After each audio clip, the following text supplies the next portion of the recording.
ఎత్ర నార్యంతు పూజ్యంతే రమంతే తత్ర దేవతాః అంటూ విశ్వసిస్తూ వస్తున్నటువంటి సంస్కృతి మనది. అదేవిధంగా మహిళలకి పెద్దపీట వేస్తూ వారిని గౌరవిస్తూ వస్తున్నటువంటి భారతీయ సాంప్రదాయం మనది. దానికి భిన్నంగా ప్రసన్న కుమార్ రెడ్డి గారు వారు ప్రశాంతి రెడ్డి గారి పట్ల చేసినటువంటి వ్యాఖ్యల్ని నేను గట్టిగా ఖండిస్తున్నాను. వైఎస్ఆర్సీపీ నాయకులకి మహిళల్ని కించపరచడం అనేది అలవాటుగా మారినటువంటి విషయం.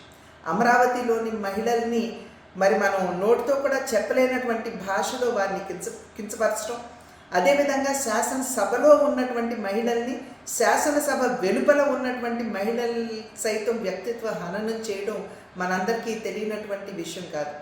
6 పర్యాయాలు ఎమ్మెల్యేగా గెలిచి ఈ రకంగా మహిళల్ని కించపరుస్తూ అవమానపరుస్తూ చేస్తున్నటువంటి వ్యాఖ్యలు ఇవి సభ్య సమాజం ఆమోదించనిది, స్వాగతించనిది అని చెప్పి వారికి తెలియజేస్తున్నాను.